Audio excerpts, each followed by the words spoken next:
এই দোয়াটা শিখে নেন, ইনশাআল্লাহ আপনার জীবনের সমস্ত সংকট কেটে যাবে। আমি নিজেও এই দোয়াটা বেশি বেশি করার চেষ্টা করি। দোয়াটা হচ্ছে, মুসা আলাইহিস সালাম একটা গাছের নিচে হেলান দিয়ে বসলেন, বসে দেখলেন দুজন মেয়ে দাঁড়িয়ে আছে দূরে, পানি নিতে পারছে না, লোকজন পানি নিয়ে যাচ্ছে, ওরা দাঁড়িয়ে আছে বেচারি। মুসা আলাইহিস সালাম গিয়ে বললেন, কি সমস্যা আপনাদের? এটা নিয়ে আপনারা আবার মেয়েদের সাথে কথা বলার চেষ্টা করেন, ঠিক আছে? তো মাহারাম গায়রা মাহারাম মেনে চলে। তারা বললেন যে আমাদের বাবা অনেক বৃদ্ধ মানুষ, আমরা পানি নিতে পারি না যতক্ষণ না আমাদের কম পানি নিয়ে চলে যায়। মুসা আলাইহিস সালাম একটু বললাম না, ফিজিক্যালি খুব স্ট্রং ছিলেন, থাকে না বডি বিল্ডার, সামনে গিয়ে কথা বলে সরো পানি দিতে দাও, তখন মানুষ একটু মূল্যায়ন করে না। তো মুসা আলাইহিস সালাম এভাবে পানি নিয়ে দিলেন এবং বাছুরদেরকে পানি পান করালেন, করিয়ে গাছের নিচে এসে বসে আছেন। বসে বসে তিনি দোয়া করছেন, এই যে দোয়াটা তিনি দোয়া করছেন, রব্বি, একটা নেক কাজ করলেন, নেক কাজ করলেন না, মানুষের উপকার করলেন, নেক কাজ করে এসে গাছের নিচে বসে দোয়া করছেন, আল্লাহ এখানে তো আমার খাবার পানি বাসস্থান কিছুই নাই, আমি কি করব?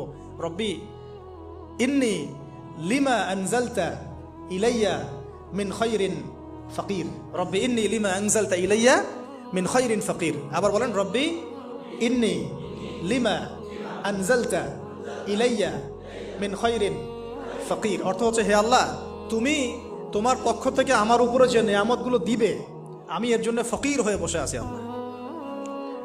অর্থ বুঝে পড়বেন ভাই, নামাজ রোজা হজ যাকাত যাই করেন আল্লাহর ওয়াস্তে অর্থ বুঝে পড়বেন।